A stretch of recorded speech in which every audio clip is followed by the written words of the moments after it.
Hey, everybody. Thanks for tuning in to the Recovering Fundamentalist Podcast. We're your hosts. I'm JC. That's Nathan. That's Matt Dudley. Here we are, boys. Man, what? Who's that lurking over your shoulder, JC? He's alive. He's here amazing. in person. We're finally back in the same studio after all these years. It's been a long time since we've been in the same studio. We did this at J103, J baby. Radio back in the day. I was listening to some of those the other night. Actually ran into Bob LaBelle, the president of J Radio, and we were talking, and I was like, man, we got started there. We only had to look at Brian on the Zoom call. We sat right across from each other. That's some good episodes. Yeah, it was good times. I remember recording with Clay Maynard there. Yep. Remember Lois came in for an episode there. Yeah. A lot of people. Yeah, I could keep going on. I really don't remember. Some good ones, some bad ones. We've had a lot of those, but wait, we were there for the infamous Phil Kidd. That's what I was episodes. thinking. Yeah. Yeah. I was about to say that, but I didn't know for sure. Yeah, I think Brian might have been in studio with us for it. I think we all three were there. You know what? That is true. Yep. I do remember that. That was wild. So Phil was in person, huh? No, he was. But you He guys and were, okay. his son, Paul, were zooming in, but the three of us were in one studio, which was crazy. Well, we're back for today, and man, last time you heard from us was Christmas Eve, and it was Dudley and I, and it was a little somber, little bit more. Well, Merry Christmas, you too, buddy, and and here we are. Wow, what is this month? Is this March? Today is March. March 1st, yes, sir. So 3 months later, he's breathing, and we're back. Dudley, how's life in Missouri? It's great, man. Busy, but good. That's good. Just got back off of a cruise, and then I'm headed to Greece a week from Monday. Shut up. Yeah. Going with Marcus Merritt. Dr. Marcus Merritt. It's going to be fun. Yep. Are there still any openings for that trip, or is it pretty much closed now? No, it's closed. Yeah, it's going to be a good trip. It really is. I'm excired about it. Good luck getting on a plane right now. I'm asking for a friend. I'm not allowed to travel right now, but I'm asking for a friend. So. Yeah. Weren't you allowed to travel? You had a little bit going on, Dude, right? my family put the lockdown on me. They threatened to kidnap my passport and put me on the no-fly list and all this other stuff. So pray for me, please. Yeah, your little trip to Nepal was going to have to do you in for quite a while. I think so. That's it. Well, for those of you that haven't been tuning in to the Recovering Fundamentalist Podcast, maybe this is your first time here with us. We are three pastors, and we've been doing this, man. How long have we been going? Is this 5 years? This is our 6th year, This is episode number 184, and we're glad to be here with you. We want to help and encourage those whose lives have been negatively affected by fundamentalist legalism in the church, to challenge those who promote tradition over Scripture, and that's what we've been doing here for the last 6 years, 184 episodes. And honestly, a couple episodes ago, we thought this guy would not be with us anymore. And we're going to just let him share his story today because he's breathing and here. And, man, it was crazy there for a while, buddy. Yes, it was. And we'll get around to that in a minute. Yeah. I'll get all emotional starting to talk about it right now on the front end, and we're supposed to hold that for later. Hold the banter for later. I am so thankful to be here, man. And I think everybody probably knows what's been going on in my life. Sure. But I definitely want to talk about that, and I have a whole lot of thank yous to say. That's good. We do want to thank y'all for tuning in and listening. And we got some big announcements in this episode that you'll want to stay tuned towards the end of the episode, just talking about the life of the RFP. We're not going anywhere. There are some changes coming, and we'll fill you in on that towards the end of the episode. Boys, y'all ready to get the show started? Yes, sir. Let's roll, man. Let's go.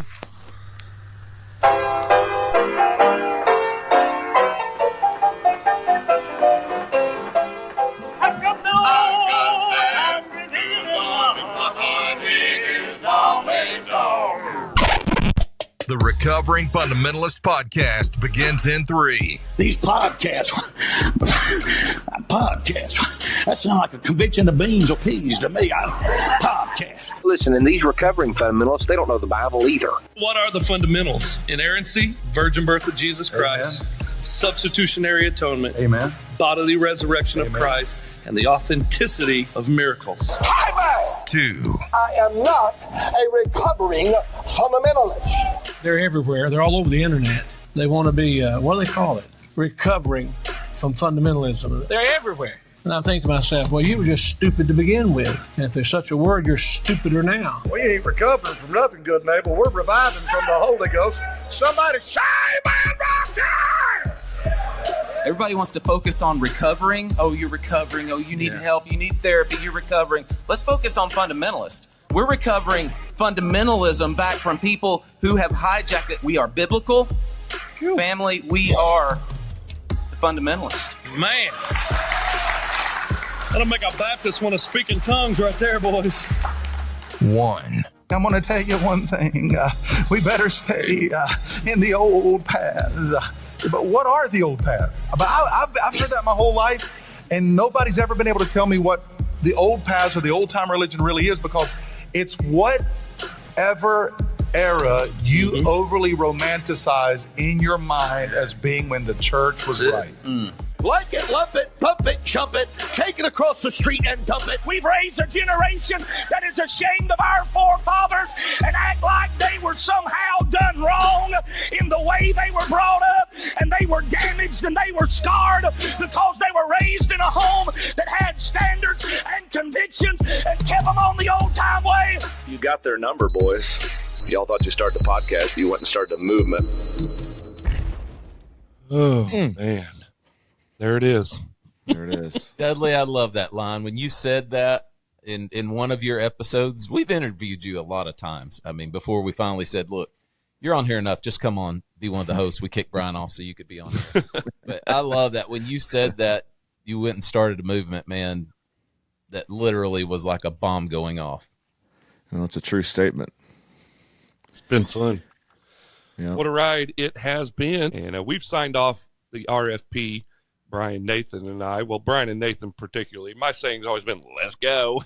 Stupid. But as we sign off, Brian used to always say, be sweet. And so his final episode was be sweet. And something, Nathan, I love that you always say, you have signed off for 5 years with peace. Why is that? Is it accidental or was it intentional?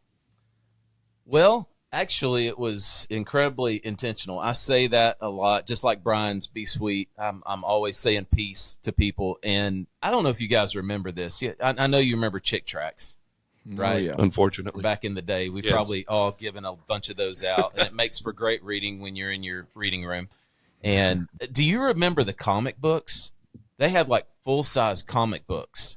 No, I wasn't that Christian, I guess. Yeah, so they had those, and I remember one. I don't remember what it was about, but it was basically drawings of all these long-haired hippies, and in that comic book, they had these hippies that were always saying peace, and they basically said that they turned a cross upside down, broke the cross in rejection of Christ, and that was the peace sign. Oh yeah, we've all heard that. And so I was terrified as a kid to say peace or to do the peace sign with their fingers.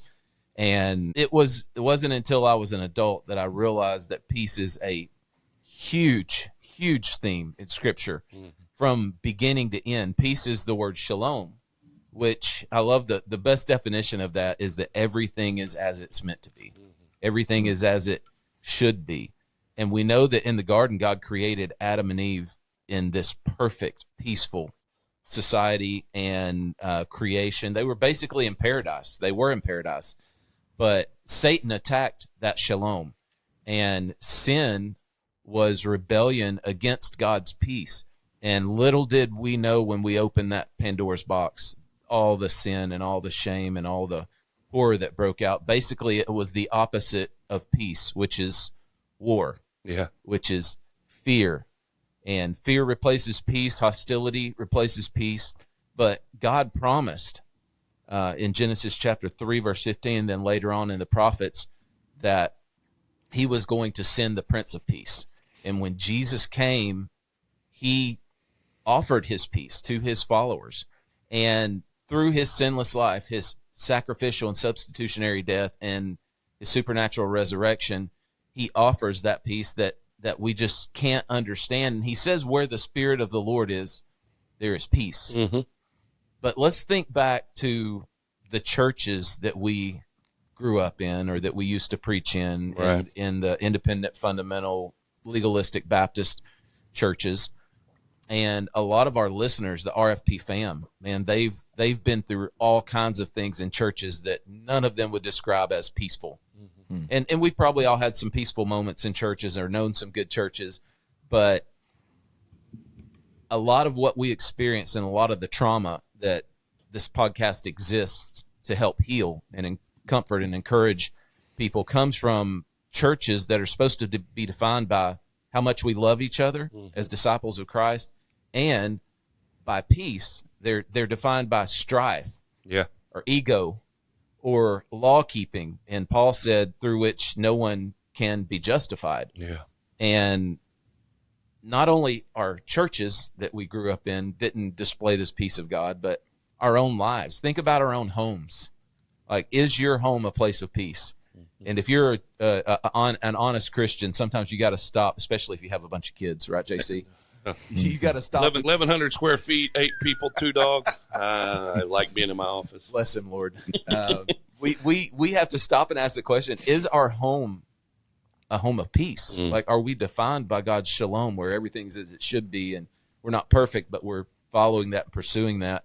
So when I say peace, that's basically what I'm wishing for everyone, because my prayer for our RFP fam is that they would enter into this peace, and that my family would know more of this peace, and my life would display more of this peace. So it's good. Pretty intentional, JC. I think too many times we faked peace, where we especially in the culture we grew up in, we were good at putting this projected self out that we're peaceful, that we have this comfort, this stability, this peace, that passes all understanding, when, internally away from people, we've got this inner turmoil, this struggle that's going on. And, that's what you said there. I love that, is that the Prince of Peace came to make everything right. Yeah. And when we are in his hands, when we are truly walking with him, we have that peace that does pass all understanding, because there's a lot of things we don't understand in life. I mean, what you've just been through, we don't understand that, but the peace that passes understanding, that's good. Yeah. I was just thinking, Nate, as pastors, we deal with our fair share of traumatic situations in other people's lives. And, man, I could tell stories just in the past couple months, things families in our church have faced and are facing now. And you're certainly not out of the woods of, you're still battling physically. And of course that always is deeper than just the physical struggles, of course, the emotional and the psychological stuff, I'm sure. So I guess as we talk about peace, how has that looked for you during this season, for you, for your family? Brother, we almost lost you. And JC and I can say, from our own just personal vantage point, dude, there were times that peace was the last thing that we had as friends of yours, but your sweet wife and your kids and yourself, man. How has peace played its role through this season for you? Yeah, man, that's a great question. And it's when you're in times like that you really know whether or not you have the peace of God, because you can't fake it in situations like that. And I just want to brag on my family right here. They literally put on display for the world to see what the peace of God looks like in a family who's losing their husband, their father.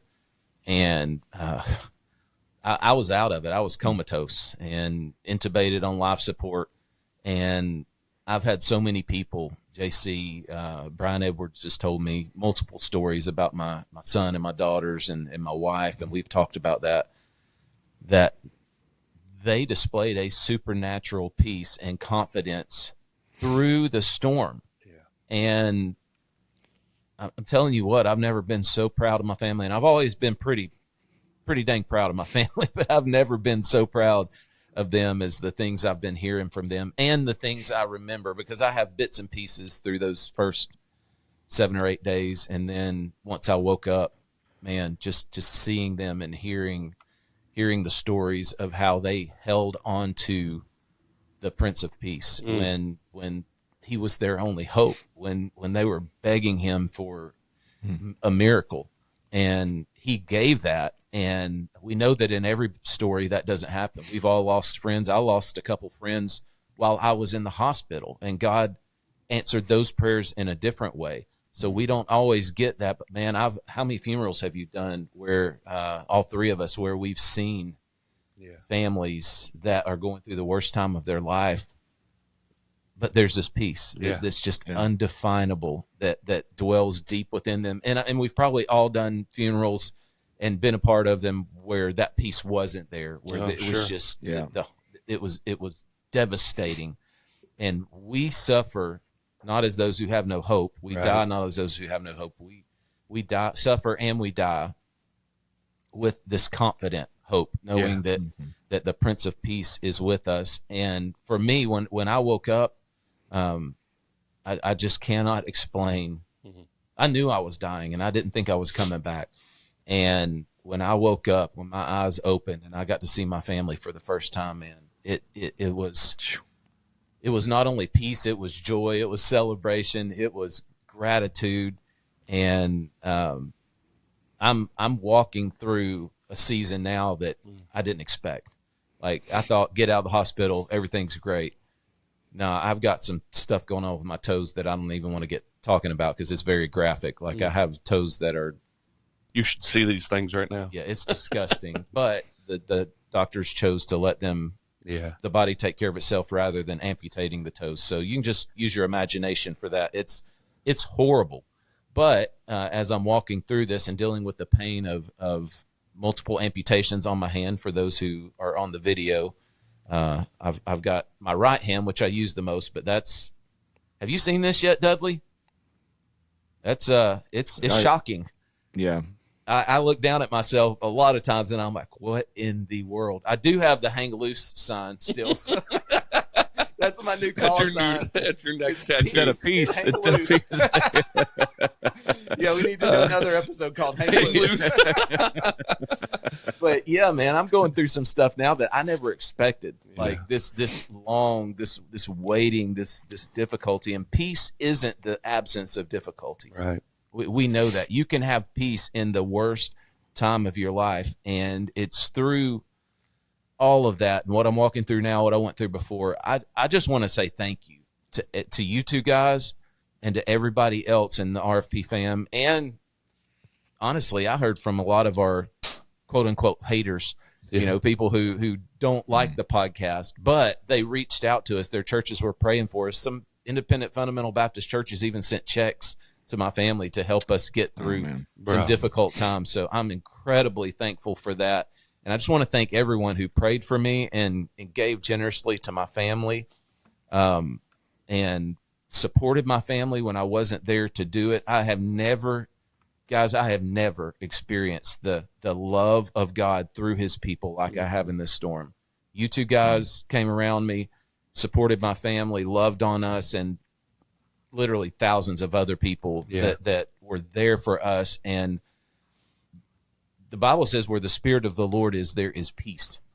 And I experienced that through the family of God in a way that I never have. The church has its issues. We're people. We're the bride of Christ. We're not perfect yet. We haven't been glorified. But dude, problems isn't the only thing that defines the church of Jesus Christ. The church is awesome. I believe in the church more than I ever have. And I just want to thank all of you guys for loving me and supporting my family. And I can't say it enough.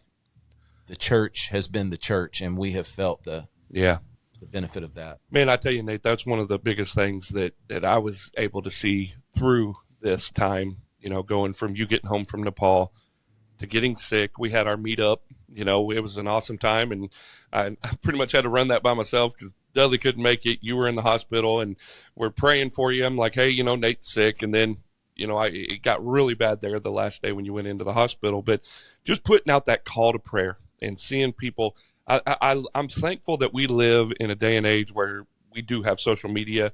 We are able to connect with everybody. I mean, Dudley lived, 9 hours away and we know what he ate for breakfast yesterday if he posted it. You know what I mean? Like, but that's the thing. I know what my aunt and uncle in Uganda, Africa are doing with life because we're able to connect.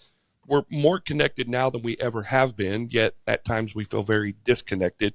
But we saw the church come together in an incredible way financially. I mean, the amount of people that you probably will never know. You'll never be able to meet everybody that donated at $5, $10, $5,000. You know, I mean, just a little bit to help out with that. But the hundreds of thousands, millions, even I would say, praying all over the world. And you know, I read this quote this morning. Tommy Sewell. He said, "Walking by faith sometimes leads you on the path of success, but more often it's the path of suffering. God give us grit." You know, and I got to thinking about that. Like, you're laying in that hospital bed, yet the faith of the local church was growing, watching God work in your life. And, you know, I mean, I know for my church here, Hope Church in Ringgold, we gathered on the Wednesday night before we thought we lost you on Thursday. And we were gathered here on that Wednesday and just praying and pleading and asking God to heal you, to bring you out of this. Thursday, we thought we lost you, man. I mean, me and Dudley are on the phone, and Brian, and, you know, I mean, I'll be honest, I have it here. I don't think I've showed you yet, but I started writing down what I'd say at your funeral. I mean, I have that on my desktop right now. And then Friday, you woke up, you know, and it's just like God said, okay, you know, but your buddy, your friend, a pastor, you know, it made our faith stronger because we saw God working through your suffering to help encourage the faith of others. Man, it made my prayer life stronger. It gave us peace without even understanding that. And, you know, we've always preached this. Dudley, I know you've done this. We preach that we don't just go through storms to go through them. We go through them to see who's watching us go through that storm. And your family, you man, you don't even know the times I'm seeing them in your whole family in the waiting room, and just the keeping the cravats quiet. That's a task down there. Erlanger will never be the same after that whole crew was down there. But just watching living out a genuine peace that does pass understanding. And one of my favorite things during that whole crazy season that you were there, one of the worst nights that you were having in the hospital, we played here on this one. Brian and I actually got together and we just did a little special. I don't even know if you've listened to it or not, but we played your sermon of us standing on the boat in the middle of the Sea of Galilee. And I sat right here and talked. And this picture right behind us, I don't know if you've noticed this, it's upside down, but that's a boat right there. And I was just thinking about, you know, we're out there in the middle of the Sea of Galilee and the storm is raging around, but that peace that comes while we're in that, man. And it's awesome to see how God sometimes speaks through our suffering more than he does our success. Yeah. And, you know, I feel like just that understanding of true peace that you have now, and seeing the church galvanize around that and press forward, it's beautiful. It's incredible. I love it. You're a walking miracle, brother. I know you know that, but yeah, dude. And like JC was sharing from his point of view, and I remember I got a call on a Wednesday about 2:00 Central Standard Time, and we're always thrown off. Yeah, we're always thrown off because you guys are on Eastern Time. But Brian called me from the hospital, and of course we have our nicknames for Brian. But you know, but it was a very bleak prognosis, and things just were not looking well. And Brian called me that afternoon. And he's like, "Dudley, I think we're going to lose Nathan, bro." And he was upset. I'm crying. JC and I sat on the phone and cried and talked together. And I remember getting on my knees. Of course, we'd been praying, but based on what Brian had told me that day, I remember getting on my knees, and I began praying for God just to, Lord, if you're going to take him, don't let him suffer, you know. Yeah. And had to lead Bible study that night. I asked my church to pray for you again. I just, you know, gave them an update. And then the next thing I know, I'm getting a call that, man, he's made a 180 and he's coming back out of this. And I mean, it was just, yeah, as JC said, bro, I mean, you know, of course, as the good old song says, we are winners either way. But I'm sure thankful that God gave us more time with you. And as Paul said, you know, for him, it would be better to go on and be with Jesus. But for us, we are far better having you here. And so glad that God spared your life and brought you through that. And I can't wait to see what he's going to do with you in the days and weeks and years to come. Me too, man. Right now I'm in a holding pattern. It's a whole lot of waiting, and I'm not good at that. Like, someone needs to call me and explain this waiting process, this patience thing to me. I don't know what it's all about. Yeah, still part of the comeback. It's peace, not patience, right? Exactly. Yeah. But, hey, I do want to thank also just publicly Angela and Austin Weiss. She called me one night when I was leaving the hospital and said, "Hey, we're going to make these shirts. Is that all right if we give those out? Praying for the comeback." And that kind of became the theme. That's what we should have entitled this one, "The Comeback," and played that video that you sent. Yeah.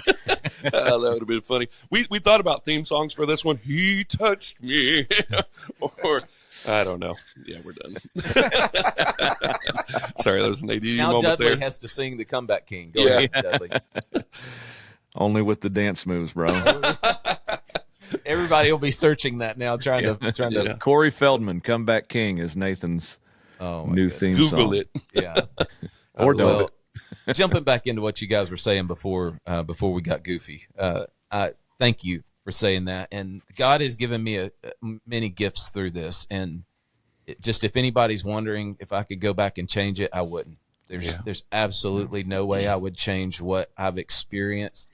And first of all, with God, like just experiencing His presence through that and through my suffering, even there's just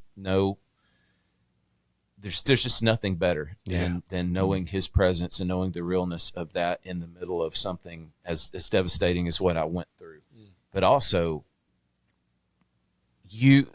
I think very few people in life will ever experience what I got to experience, and that is knowing how much everybody loves you and knowing how much of a difference you've made in everybody's life. Because as pastors, let's just be super transparent here. A lot of times we feel like failures. A lot of times we focus on the ones that fall off the wagon. We focus on the ones that betray us. We focus on the church splits and all the negative stuff. Don't say that on here. And yeah, exactly. But man, spicy hot take. We very rarely do we get to see and just get a full picture and a full view of how God has used our lives. And one of my favorite movies is It's a Wonderful Life. And that's what happens to George. He gets to see George Bailey gets to see what the world would have been like without his life, and then what it's like with it. And I honestly feel like I've been through a little bit of that type of experience because I've got to see, and guys, like a lot of times we hold our feelings back and we're not quite as open. And through this, so many of my friends, including this big old teddy bear right here, had come to the room and just wept at my bedside and said, "Man, I love you. And I thought I was going to lose you. And this is what you've meant to me." And I've had an opportunity to share with other people how much they mean to me. And I can't explain what a gift that is. You also learn people you don't know are your best friend. Yeah, man. I love Sorry, it. I had to throw it out there. We can just go ahead and put it on record that I'm your best friend, though, right? Yes, absolutely. Does. No, he said it before he went out that I was. Yeah, there we go. He loves me more than you. Well, you guys are in the same room, so you yes, got that we on are. me. There we go. I was trying to hold your hand. That was awkward. He's trying to give me 5. I don't know. I can give you 3. Listen, 3 I and a did half. that. I've been sitting here thinking about. I did that at the beginning. I was like, I hope he didn't think I was trying to get the nub up. Man, I was my really goodness. trying to high five you. Sorry.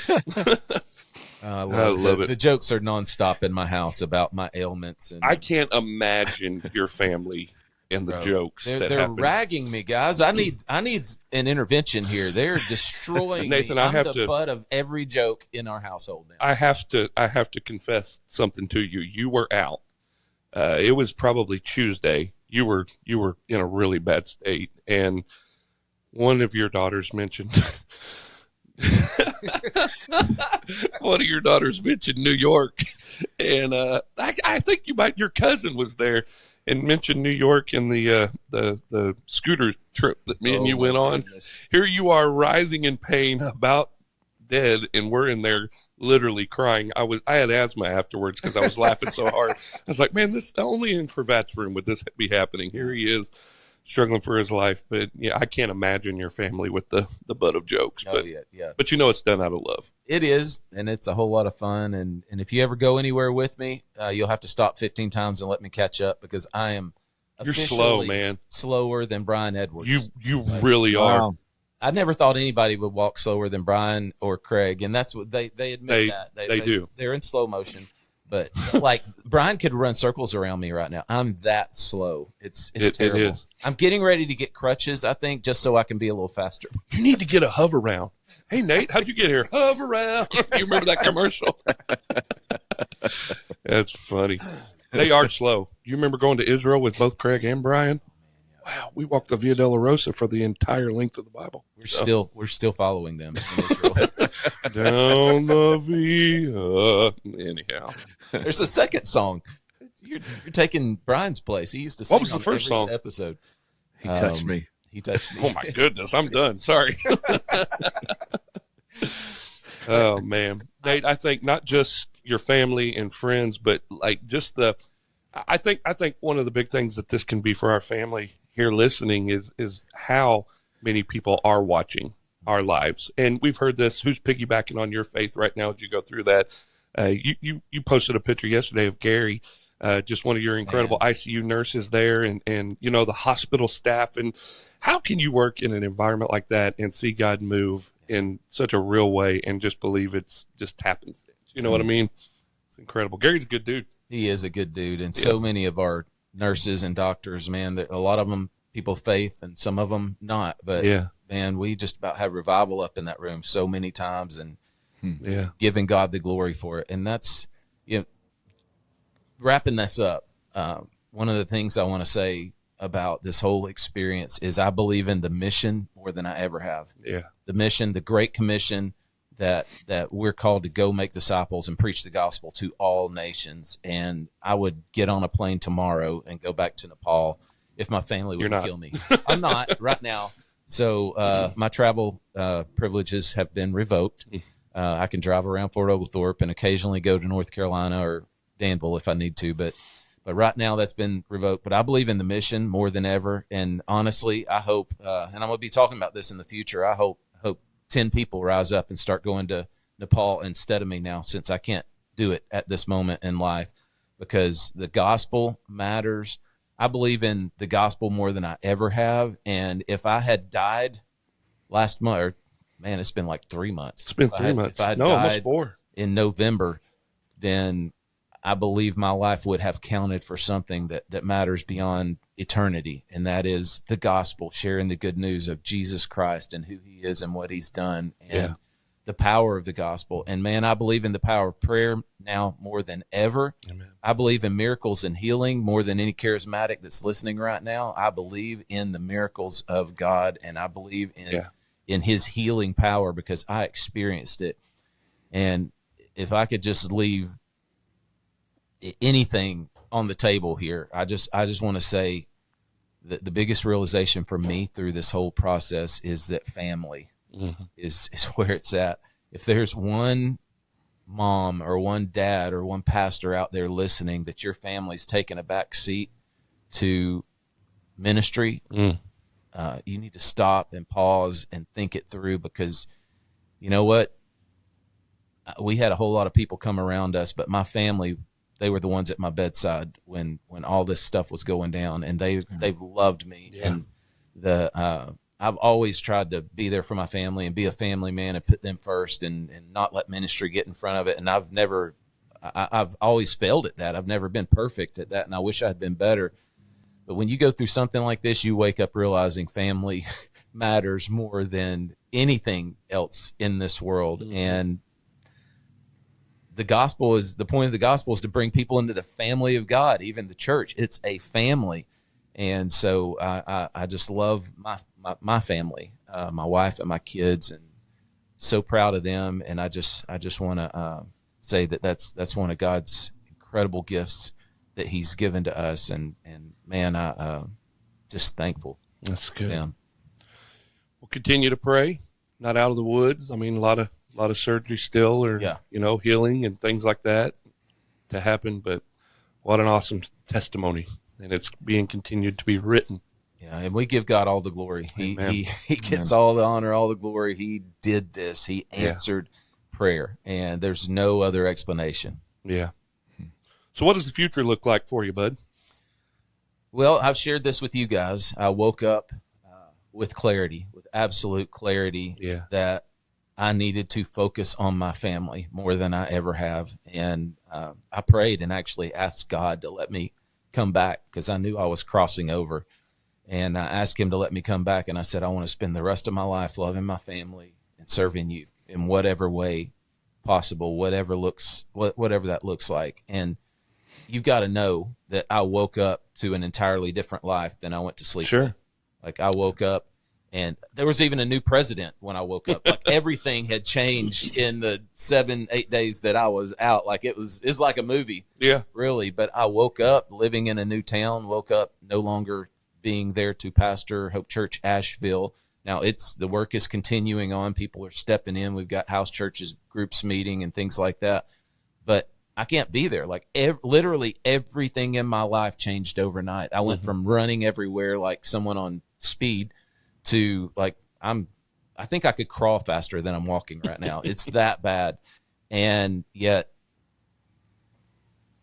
I have this clarity that I'm supposed to love my family, serve the Lord, figuring out what it means for me now in this season to fulfill the Great Commission and to equip the body of Christ. But one of the big things that God's telling me, and I knew it as soon as I woke up, was I needed to pause. I needed to wait on him, and I needed to learn what it means to Sabbath. And in this season of my life, I do not have the time to make the commitment to continue being a monthly or weekly part of this podcast. And it's sad, like super sad for me right now, sitting here with you two guys and thinking over the past 5 years and all that God's done. I love and treasure this experience. And most importantly, I love the people that we've met and the people we've been able to have some sort of impact on their lives. And JC, it always shocks me and surprises me. And Dudley, I know you experience it where you're at too, just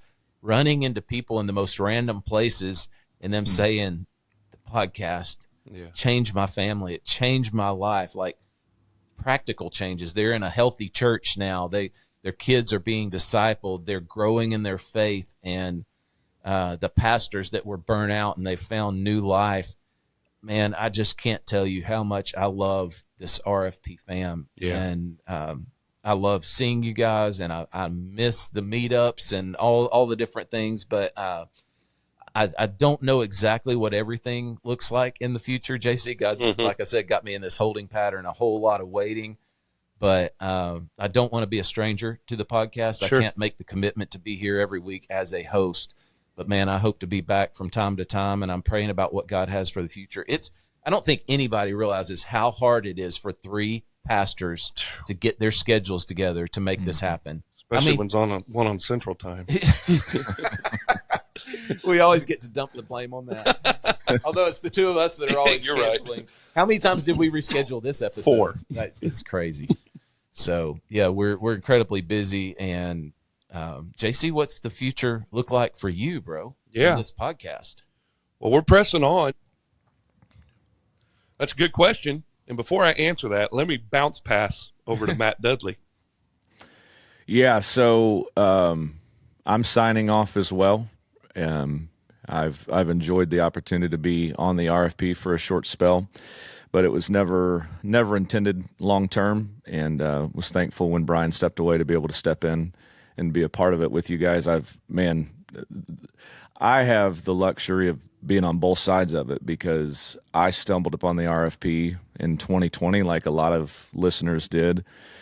And, man, you guys were just such a breath of fresh air for that season. And then also, feeling like in many ways a foreigner, having come out of the IFB and not having that many people that I was able to relate with. And so I've admired and enjoyed the ministry that God's done through you guys from that side.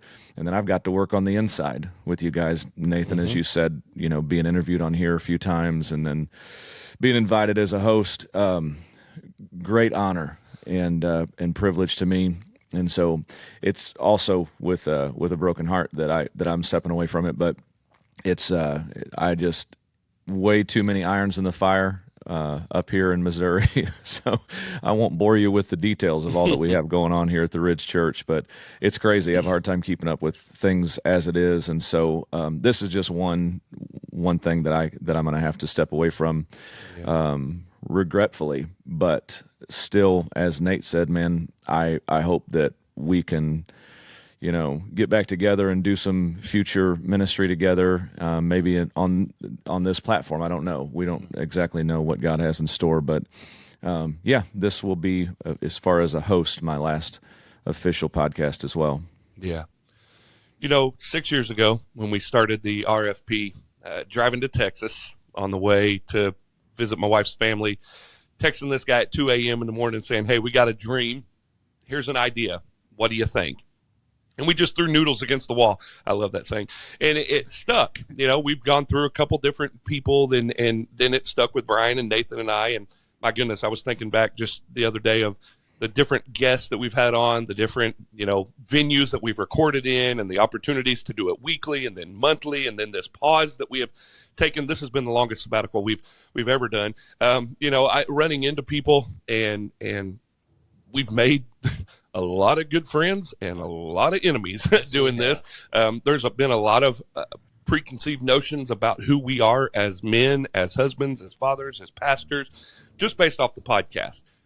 I would not do anything different. Looking back, I think this last 6 years has been incredible. I mean, it got me through COVID.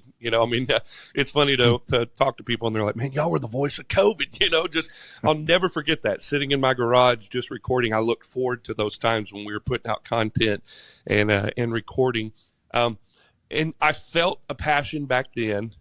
And my goodness, look at where we are 6 years later. We've got a whole plethora of podcasts that are now helping people that are in this world. We've had some that have come and have gone way left, and some that have gone way right. And, there's some that are still stuck in it and using different language, but it's been an incredible journey. And I don't feel it's time for me to hang this up yet.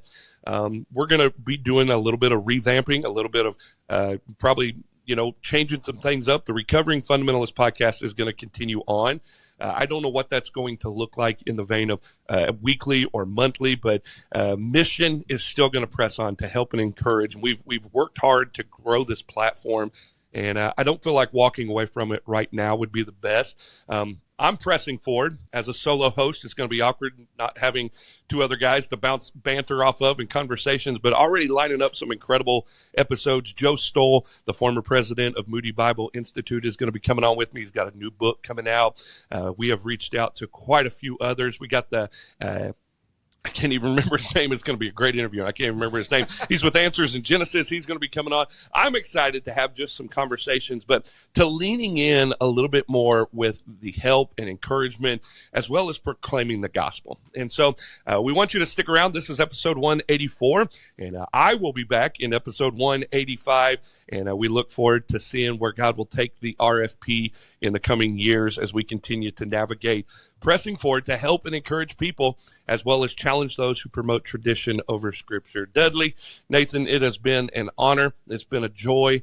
And Nate, you said it just a minute ago, the hundreds of thousands of people that have listened to the podcast over the last 6 years, 184 episodes. These will live on forever.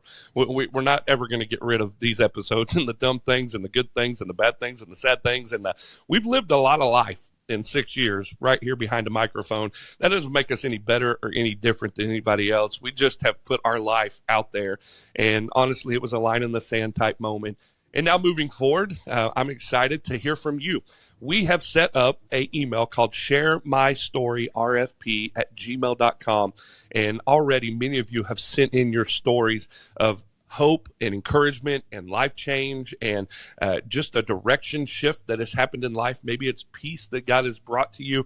We want to hear your story. That's going to be one of the areas moving forward. We're going to hear from you, and we want to hear your story. Sam Jones from South Carolina, he's the voice on our intro there. He's going to be coming on here with me shortly and sharing his story, an incredible story. And I'm just excited for you to hear from the RFP fam as we continue to press forward. Don't know what the future looks like, but I know I'm not going anywhere, and we're going to be pressing on. So we want you to join us here on episode 185, and we look forward to seeing you then. Dudley, Nathan, for the last time. It's been awesome. It's been an honor. Brian, you maybe aren't listening, but we love you too. Thanks for being part of the journey here with us. And until next time, we'll see you here on the Recovering Fundamentalist podcast. You guys say be sweet. Love you guys. I really do, man. I love you, bro. Appreciate you. Yeah. Be sweet. Peace. Peace.